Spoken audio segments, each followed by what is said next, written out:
Dan jangan pernah kurung diri antum di satu poin saja ya.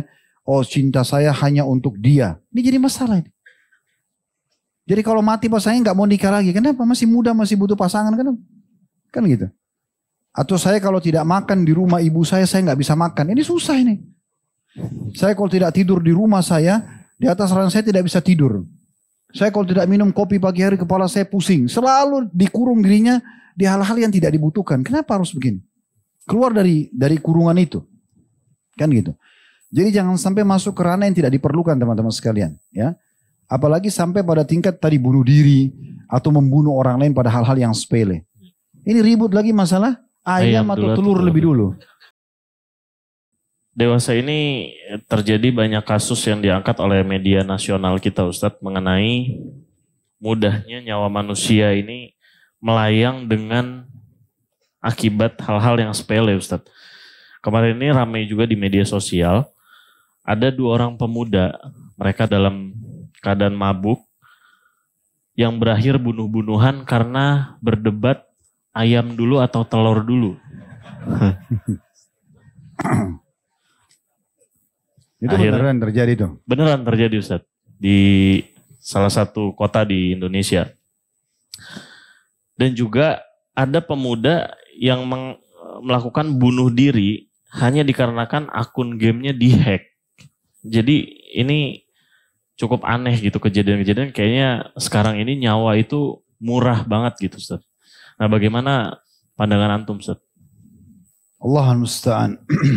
Allah subhanahu wa ta'ala berfirman dalam Al-Quran, وَلَا تَقْتُلُوا أَنفُسَكُمْ إِنَّ اللَّهَ كَانَ بِكُمْ رَحِيمًا.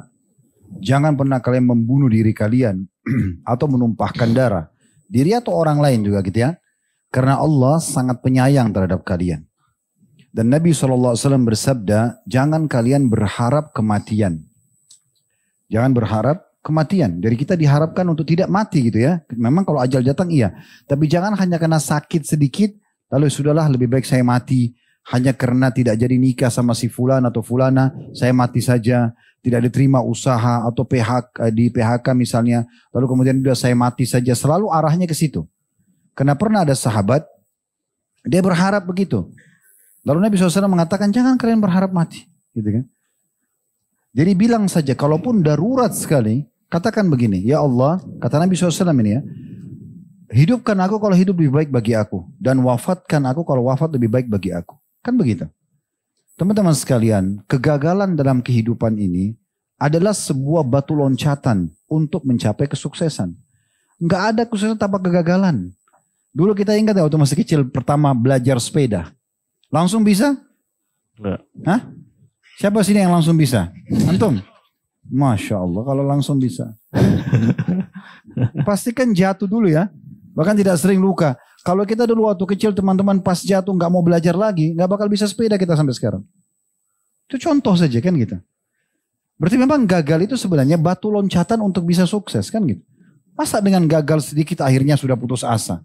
Kan gitu. Kalau nggak jadi nikah sama fulan atau fulana, nikah sama yang lain. Kan judulnya sama manusia kan? Sama gitu. Laki-laki judulnya sama, laki-laki sama. Beda casing iya kan gitu. Perempuan juga sama. Oh saya kalau tidak nikah sama dia lebih baik saya mati. Bodoh sekali. Hah? Kenapa harus begitu? Nih tidak jadi sama dia, nikah sama yang lain. Sama. Tapi saya tidak cinta. Ustaz, cinta bisa muncul kan dari interaksi kan itu.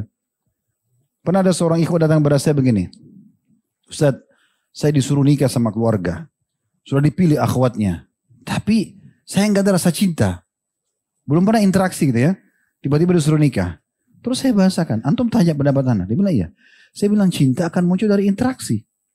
Setelah nikah, ada duduk sama-sama. Ada interaksi biologis. Ada pergi sama-sama. Ada suka duka. Ada loyalitas. Ada royalitas. Semua itu akan memunculkan rasa cinta. Itu bisa lahir kok. Dan jangan pernah kurung diri antum di satu poin saja ya. Oh cinta saya hanya untuk dia. Ini jadi masalah ini. Jadi kalau mati pas saya nggak mau nikah lagi. Kenapa? Masih muda, masih butuh pasangan. Kenapa? Kan gitu. Atau saya kalau tidak makan di rumah ibu saya nggak bisa makan. Ini susah ini.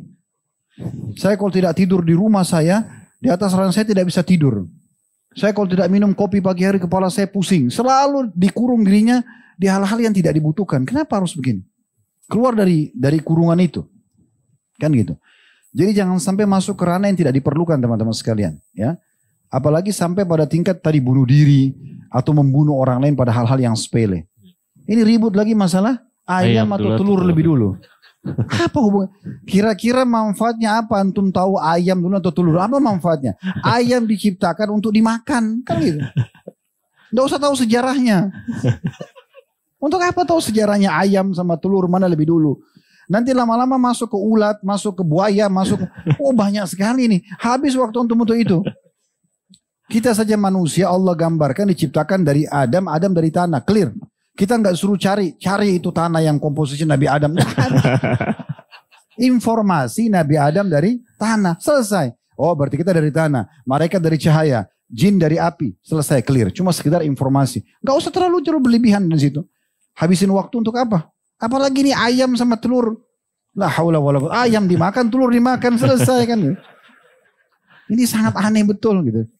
Apalagi saling bunuh-membunuh. Kan? Ya. Tapi memang saya lihat ini karena kasus mungkin tadi ya, dua-duanya mabuk ya. Mabuk. Nah ini masalahnya, orang mabuk tuh jadi bodoh luar biasa ini.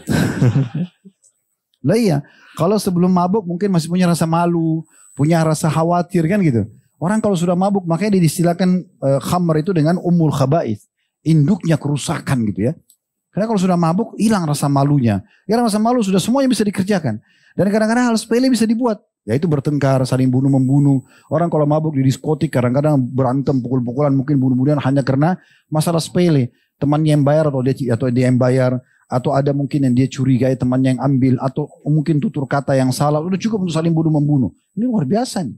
Ya, bahkan kita pernah bahas teman-teman sekalian dalam dosa besar membunuh ini.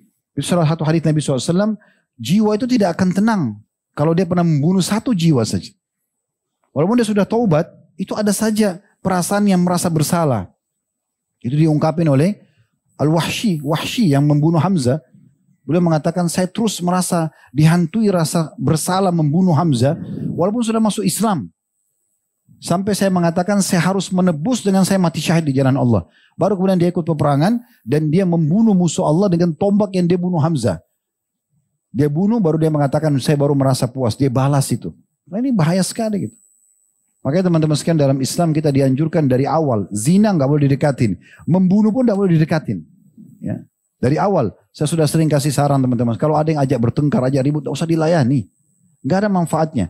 Orang itu biar tampan, biar cantik. Coba kalau emosional jadi jelek. Ya. Kalau ada dua orang bertengkar nih. Yang si A dan si B. Si A benar nih. Tapi dia marah-marah. Si B salah, tapi dia diam. Dia dengar marahannya si A ini. Kalau antum lewat kira-kira siapa yang antum agak salah? Si A dianggap salah. Padahal dia benar. Karena jeleknya itu. Makanya Nabi SAW ingatkan kepada seorang anak muda. Beritahukan saya wasiat ya Rasulullah. Apa yang paling baik buat saya bisa ini bahagia. Berjalan semua dengan baik gitu. Nabi bilang, la taghdab. Jangan kau emosional. Jangan marah. Itu awal masalahnya. Orang itu lagi ya Rasulullah SAW jangan kau marah. Sampai 3 kali. Dalam riwayat lain kata Nabi SAW. La taghdab walakal jannah. Jangan kau emosional bagimu surga. Langsung tiket surga dikasih. Karena itu sumber masalah. Sedikit-sedikit marah, sedikit-sedikit marah. Orang kalau membiasakan emosional ini teman-teman. Dia bisa marah dengan dirinya sendiri. Dia sendal salah saja marah. Angin tiup pintu marah. Siapa yang dia mau marahin nih? Karena sudah terlanjur biasa semua emosi, semua serba salah dan ini tidak nyaman interaksi sama orang seperti ini kan. Jadi teman-teman hindari semua itu ya. Jadi nggak ada manfaatnya. Kalau sudah ada yang ajak bertengkar, udah tinggalin saja. Tegakkan hujah sama dia. Begini akhi. Oh tapi gini-gini ya sudah terserah antum aja, tinggalin aja. Gak usah dilayani. Karena nggak ada gunanya berdebat sama orang yang tidak ada keinginan untuk menerima mana yang benar, mana yang salah. Kalau dia tetap ngotot dengan haknya dia silakan. Gak usah kita ngotot juga untuk mempertahankan. Allah subhanahu wa ta'ala menegur Nabinya Muhammad SAW karena beliau pada saat itu ingin sekali agar semua tokoh Quraisy mendapatkan hidayah. Dan beliau selalu jaga, dikejar-kejar untuk didakwahi. Allah SWT mengatakan itu bukan tugasmu hai Muhammad.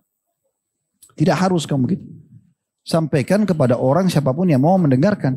Sampai datang Abdullah bin Maktum seorang yang buta ingin bertanya. Nabi tundah dulu. Nabi mengatakan sebentar. Karena dianggap ada tokoh Quraisy yang mungkin mau didakwahi. Lalu Allah tegur Nabi SAW. Bagaimana hai Muhammad engkau meninggalkan orang yang mau mendapatkan hidayah dan kau datang kepada orang yang menolak hidayah itu. Ditegur, kan gitu. Jadi orang yang tidak mau dengar, tidak usah. Hanya nanti terjadi pertengkaran, keributan, tidak usah dilayani. Orang tidak suka sama antum, jangan interaksi sama dia. Mau hidup awet muda, teman-teman sekalian mau tenang, orang yang suka sama kita, kita berbuat baik sama dia. Orang baik 1 kali, kita buat 1000 kali. Orang yang tidak suka sama kita, jangan interaksi. Tetap kita kenal kalau misalnya dia tetangga, dia keluarga, dia sebagai muslim, oke, ukhuwah Islamiyah. Tapi untuk itu sama dia untuk apa? Karena selalu dia cari kesalahan kita. Apapun kebaikan antum kerjakan pada orang yang membenci antum, tetap antum jelek. Untuk apa habisin waktu di situ? Kan gitu. Apalagi kalau sampai dia mencelakakan kita. Makin kita respon dia, maka makin besar sekali efek kesalahan kita di sisi dia. Ya, makin kita jauh, dia akan cari mangsa lain. Orang yang begini biasanya, dia cari orang-orang yang bisa jadi mangsanya dia. Biarin aja dia dengan orang lain gitu. Allahu a'lam. Ya. Tapi ngomong-ngomong ayam dulu apa telur dulu ya Ustaz? Saya rasa nggak usah dibahas ya. Tugasnya sembelih suruh syar'i bismillah, makan dagingnya. Alas, telurnya juga makan. Pelihara ayam iya. Sejarahnya dari mana nggak usah. Telur dulu atau ayam dulu apa manfaatnya?